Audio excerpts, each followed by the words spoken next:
Počitnikarji, zdravo! Živimo v času, ki je poln izzivov, a vsi žal niso tako zabavni kot Nikini in Nikovi.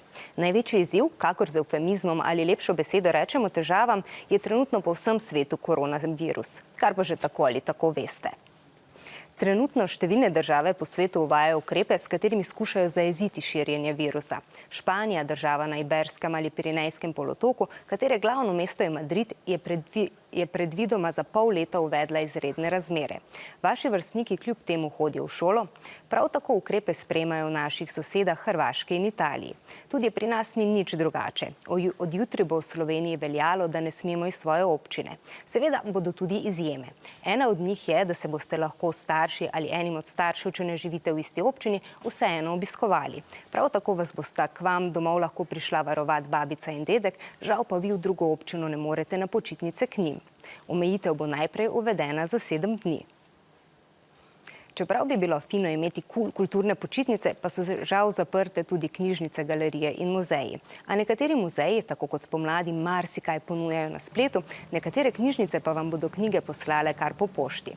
Prav tako boste od jutri na zelenih površinah, denimo v parkih, med rekreacijo z družino, lahko brez maske. A paziti morate na varnostno razdaljo. Ta mora biti vsaj 3 metre. V Sloveniji je velika težava ta, da vedno več ljudi potrebuje zdravniško pomoč in oskrbo v bolnišnici. Mogoče ste že slišali, da govorimo, koliko postelj imamo. V Sloveniji sicer lahko v bolnišnicah namestimo več kot 7500 oseb, toliko je postelj in prostora. A ta številka zajema vse bolne in poškodovane, ne samo bolnikov s COVID-19. Za te bodo do konca tedna zagotovili 1000 postelj ter dovolj zdravnikov in drugega medicinskega osebja. Da bi to omogočili, nekatere bolnišnice že tiste posege in preglede, ki niso tako zelo nujni, prestavljajo na kasnejši čas. Hudo bi bilo tudi, če bi zbolelo veliko medicinskega osebja. Zato se moramo čisto vsi potruditi, da ustavimo širjenje novega koronavirusa. Zelo pomembno je, da se držimo ukrepov, torej da nosimo masko, upoštevamo varnostno razdaljo in si z milom in toplo vodo redno umivamo roke.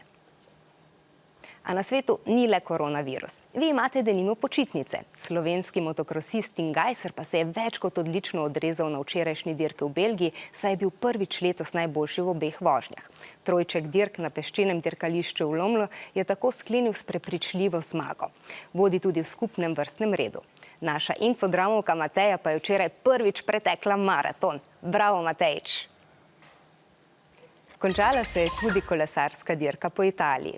Rožnato majico zmagovalca je oblekel Theo Gegenhardt. Še vedno pa stiskamo pesti za našega Primoža Rogliča, ki kolesari na dirki po Španiji. Včeraj je sicer ostal brez rdeče majice vodilnega, zato zdaj še posebej vneto zanj navija Sven, odličen cestni kolesar, ki ste ga lahko videli tudi v dokumentarnem filmu Moja pot. Zdaj se nam oglaša iz izolacije, tudi on se je namreč od blizu srečal z virusom, a kot boste videli, se počuti dobro in komaj čaka, da bo spet lahko treniral. Mi pa komaj čakamo, da se jutri spet vidimo. Pozdravljeni, sem Sven Aleksander Mernik, star sem 14 let. Glasen aplavz za Svena Mernika, prav Sven!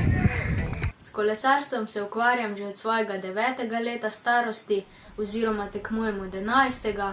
Pri kolesarstvu mi pa všeč to, da je veliko gibanja zunaj, torej na svežem zraku, ko se hkrati na kolesu družim s svojimi prijatelji, naprimer s prijateljem Aljažem in pa z bratom Oskarjem. Treniram približno 3 do 4 na teden, odvisno od vremena.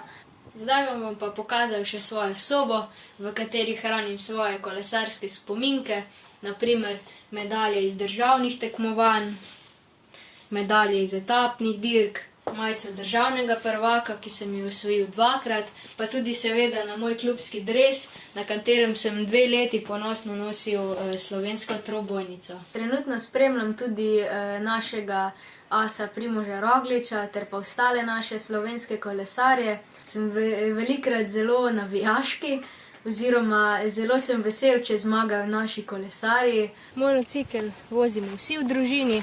Jaz sem se ga naprimer naučil voziti v 3. razredu, drugače pa ga uporabljam predvsem za rekreacijo oziroma zabavo v prostem času, pa tudi seveda lovljenje ravnotežja.